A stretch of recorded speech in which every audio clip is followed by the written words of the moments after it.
آج ہم عمل باقی رہ گیا ہے. میں چاہتا ہوں یار ملک ہندوستان کا بے باک خطیب العصر حضرت علامہ و مولانا محمد عرفان صاحب القاسمی مبلغ دارالعلوم دیوبند آپ کے درمیان ہوں گے، آپ کے بیچ ہوں گے، آپ ان کے خطاب سے محظوظ ہوں گے. میں تمام حفاظ کا نام لے رہا ہوں، وہ آ کے سامنے بیٹھ جائیں.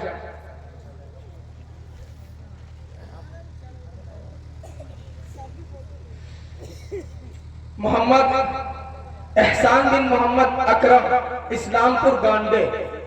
محمد سیف اللہ بن ڈاکٹر شرف الدین. حفاظ کرام کے والدین اسٹیج پر آ جائیں. محمد آصف بن محمد عمر ملک ارسار جموئی. محمد صادق بن محمد افروز ملک. محمد توصیف بن محمد جمن رائے صدام نگر پچمبا. محمد طہا بن مولانا محمد شمشیر صاحب پچمبا. محمد حنزلہ بن مولانا عبد الرحیم گھگرا تیسری. محمد ارمان بن محمد ابراہیم ارسار جموئی بہار. محمد ثناء اللہ بن محمد عطا اللہ گھگرا تیسری. محمد فردین بن محمد مختار صاحب کوری ٹولہ. محمد ایان بن محمد رستم صاحب سبزی محلہ. میں اسٹیج پر تشریف فرما تمام علماء کرام سے گزارش کروں گا کہ آپ اپنے مبارک ہاتھوں سے ان حفاظ کرام کے سروں پر دستار فضیلت سجائے تاکہ آپ کی دعائیں ان کو ملے، آپ کی دعائیں ان کی شامل حال ہو. میرے دوستو، جب تک یہ چل رہا ہے میں 4 مصرع قرآن کے حوالے سے آپ کی سماعتوں کے حوالے پر چاہتا ہوں.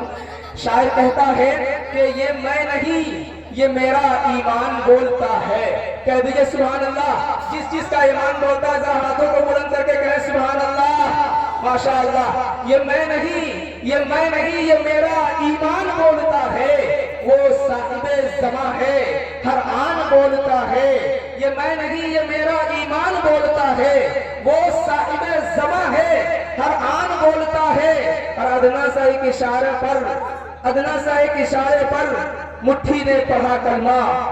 ادنا سا ایک اشارے پر مٹھی نے پڑھا کلمہ. میرے دوستو، آئیے ایک 4 مصرع آپ کی سماعتوں کے حوالے کرتا ہوں کہ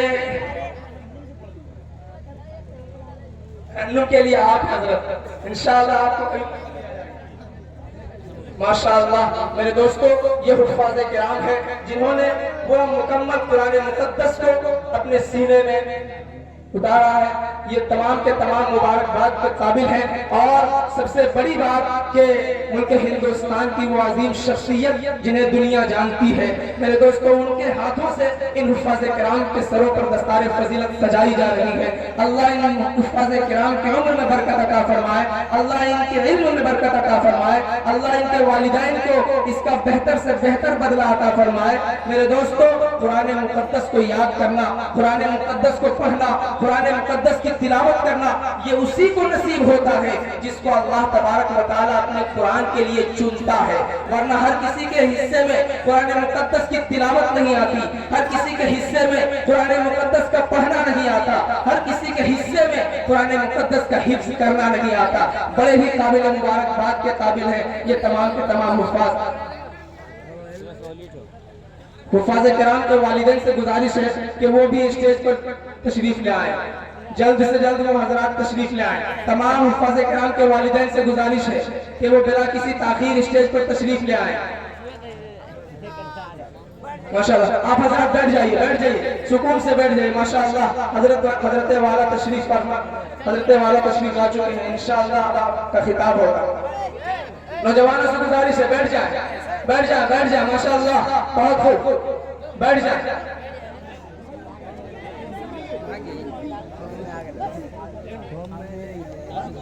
ادھر اچھا نہیں لگتا، ادھر اچھا نہیں لگتا. مدینے کے سوا کوئی سفر اچھا نہیں لگتا. ادھر اچھا نہیں لگتا، ادھر اچھا نہیں لگتا. مدینے کے سوا کوئی سفر اچھا نہیں لگتا. مدینے کے سوا کوئی سفر اچھا نہیں لگتا. اور بسے رہتے ہیں آنکھوں میں مدینے کے حسین منظر. وہاں سے لوٹ کر آؤں تو گھر اچھا نہیں لگتا. وہاں سے لوٹ کر آؤں تو گھر اچھا نہیں لگتا. شکریہ. آپ حضرات کی گزارش ہے کہ ادباً گزارش ہے آپ حضرات بیٹھ جائیں. مدرسہ کے جو طلبہ ہے وہ بیٹھ جائیں, فوراً بیٹھ جائیں. یہ ادب کے خلاف ہے. ماشاءاللہ بڑے سمجھدار آپ حضرات ہیں. ماشاءاللہ ماشاءاللہ. جلدی جلدی بیٹھ جائیں.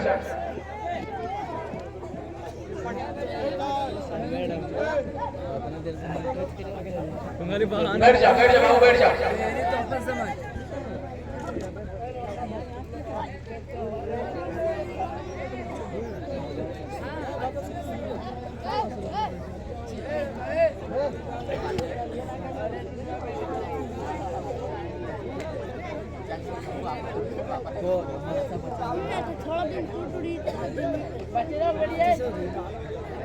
ہمارا شخصیر صاحب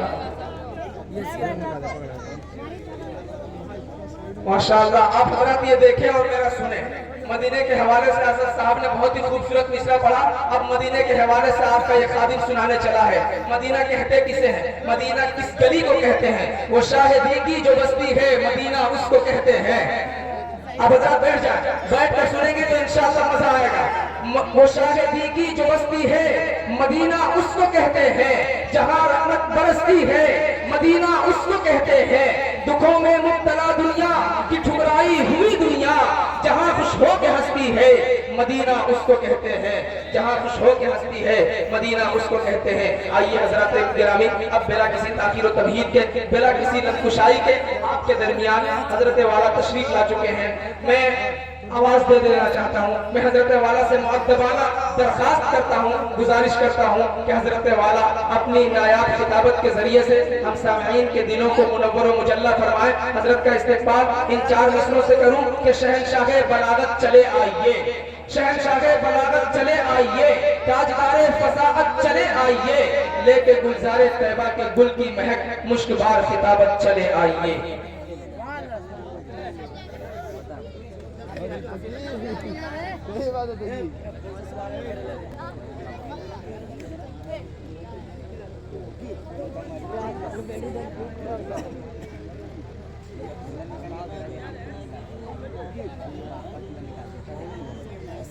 آپ حضرات تھوڑی دیر کے لیے ایک دم خاموشی کے ساتھ اے بھائی کیا کرو گھر وہ موبائل کے پیچھے کرنا پڑے بند کر.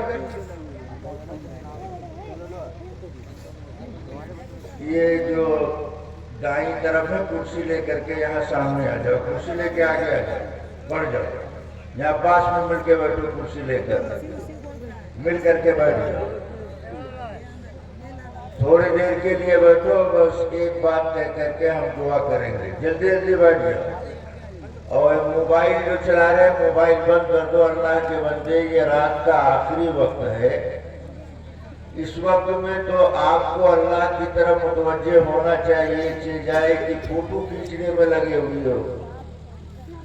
فضول کام نہیں کرنا چاہیے, اچھے کام کرنا چاہیے. درود شریف پڑھو. اللہم صلی علی محمد النبی الامی وعلی آلہ وصحبہ اجمعین. الحمدللہ الحمدللہ رب العالمین والصلاة والسلام علی اشرف الانبیاء والمرسلین وعلی آلہ واصحابہ اجمعین. اما بعد, اعوذ باللہ من الشیطان الرجیم. بسم اللہ الرحمن الرحیم. وَأَنَا اخْتَرْتُكَ فَاسْتَمِعْ لِمَا يُوحَىٰ إِنَّنِي أَنَا اللَّهُ لَا إِلَٰهَ إِلَّا أَنَا فَاعْبُدْنِي وَأَقِمِ الصَّلَاةَ لِذِكْرِي. عن أبي أيوب الأنصاري رضي الله تعالى عنه قال جاء رجل إلى النبي صلى الله عليه وسلم فقال إذني وأوجز. قال إذا كنت في صلاتك فصل صلاة مؤذن ولا تكلم بكلام تعذر منه غدا وأجني الأياس مما في أيدي الناس أو كما قال عليه السلام. حضرات علماء کرام، حاضرین جلسہ، پردہ نشین خواتین، عزیز طلبہ، بچوں اور بچیوں، اللہ تعالیٰ کی مہربانی، اس کا احسان اور کرم ہے، اس ادارے کی جانب سے فارغ ہونے والے حفاظ کرام کے سروں پر دستار باندھی گئی۔ یہ بڑا مبارک وقت ہے، یہ اللہ کے خالص فضل و کرم سے بندوں کو یہ نعمت میسر آتی۔ اس پر ہمیں اللہ کا شکر ادا کرنا چاہیے اور دل میں نیک ارادہ کرنا چاہیے کہ اللہ تعالیٰ ہمارے خاندان میں، ہماری نسل میں یہ مبارک سلسلہ حفاظ کرام کا پیدا فرمائے۔ میں نے آپ کے سامنے قرآن کی ایک مختصر آیت سورہ طٰہٰ کی پڑھی۔ اس مختصر آیت میں اللہ تعالیٰ نے ایک واقعہ بیان کیا، وہ میں ہلکا سا اس کا تذکرہ آپ کے سامنے کرنا چاہتا ہوں۔ اللہ تعالیٰ نے حضرت موسیٰ علیہ السلام کو جب طور پہاڑ پر بلایا تو بلانے کے بعد فرمایا وَأَنَا اخْتَرْتُكَ فَاسْتَمِعْ لِمَا يُوحَىٰ، اے موسیٰ ہم نے آپ کو اپنی نبوت کے واسطے منتخب کر لیا، اے موسیٰ ہم نے آپ کو اپنا نبی بنا دیا۔ اس سے کیا معلوم ہوا کہ نبی بنانا صرف اللہ کا کام، نبی اپنے پاور سے نبی نہیں بنتا۔ وہ مولوی جھوٹ بولتا ہے جو یہ کہتا ہے کہ نبی کو ہر چیز کا پاور حاصل ہے۔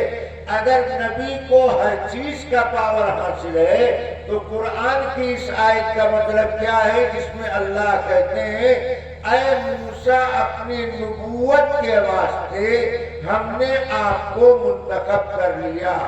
معلوم ہوا نبوت کا انتخاب اللہ کرتے ہیں، نبی اپنی مرضی سے، اپنے پاور سے، اپنے اختیار سے نبی نہیں بنتا۔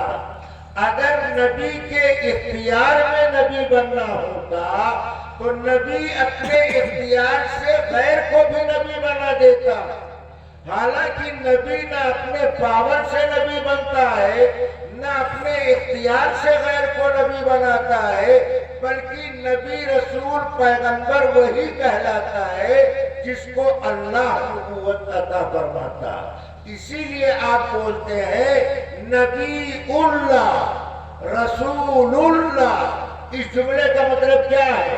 اللہ کے نبی، اللہ کے رسول، خدا کے پیغمبر۔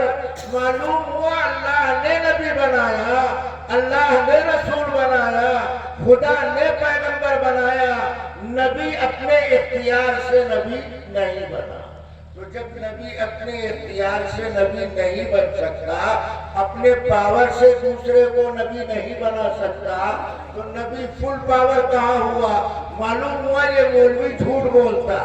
اگر سچی بات یہ بولتا تو پھر نبی کو اپنے پاور سے نبی بننے کا اختیار حاصل ہونا چاہیے۔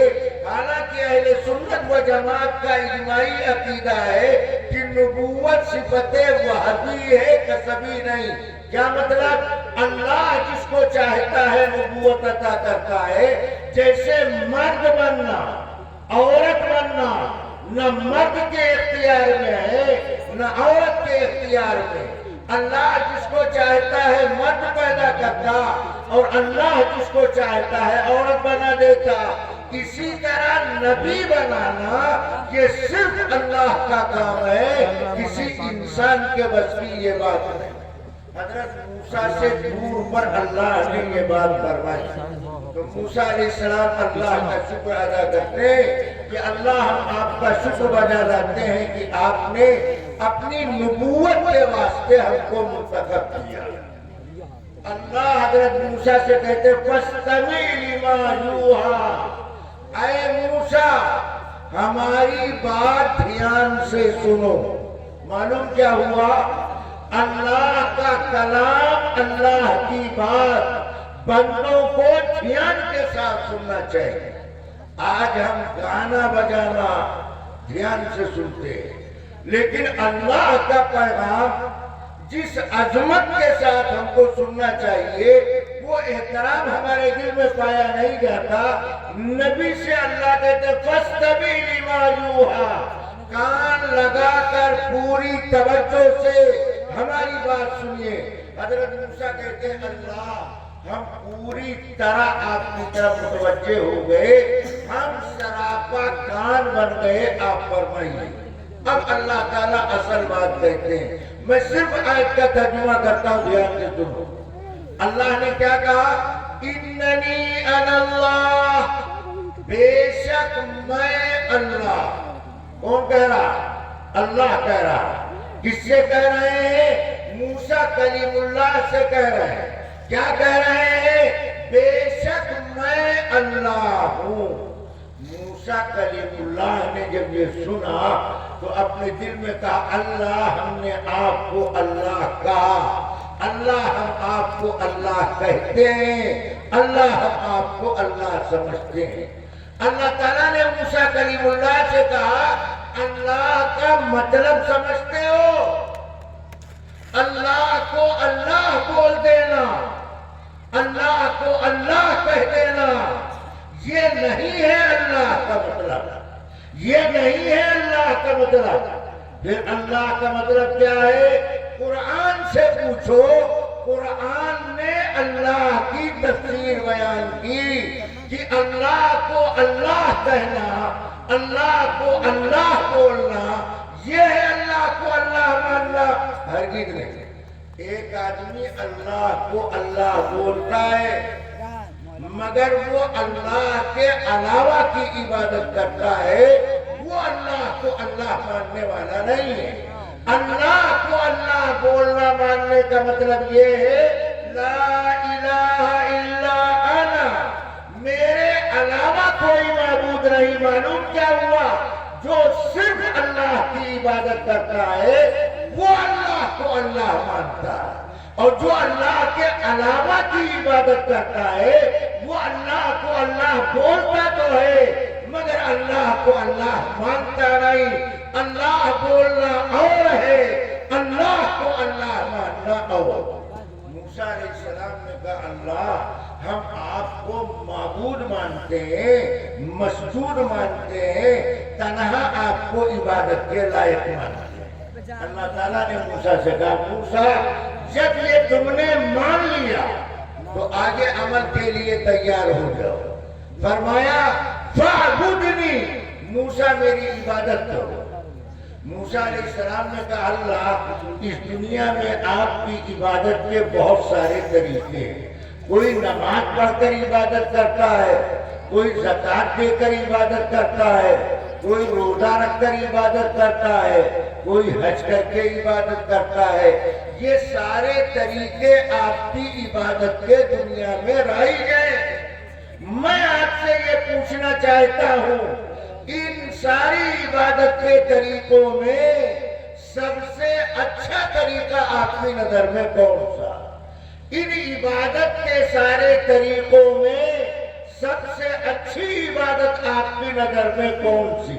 تو اللہ تعالیٰ نے موسیٰ سے کہا وَأَقِمِ الصَّلَاةَ، اے موسیٰ نماز کی پابندی کرو. اللہ نبی سے کہہ رہے ہیں. اور آج گانجا پینے والا، بھانگ پینے والا، چرس پھانکنے والا، رنگ برنگ کپڑے پہننے والا، ڈھونگی فرادیہ قسم کا پیر آ کر کے کہتا ہے ہم اس مقام و مرتبے کو پہنچے ہوئے ہیں کہ ہم سے نماز معاف کر دی گئی. نعوذ باللہ. نبی نماز کا تحفہ لانے والے، نبی سے نماز معاف نہیں ہوئی مگر اس ڈھونگی سے نماز معاف کر دی گئی. معلوم یہ ہوا کہ دین کے ساتھ فراق کرتا ہے. اللہ نبی سے مطالبہ کر رہے ہیں اے موسیٰ نماز کی پابندی کرو، وَأَقِمِ الصَّلَاةَ، نماز قائم کرو، نماز کا اہتمام کرو. موسیٰ علیہ السلام نے زبان حال سے عرض کیا اللہ ہم نماز کی پابندی کریں گے، جب تک جئیں گے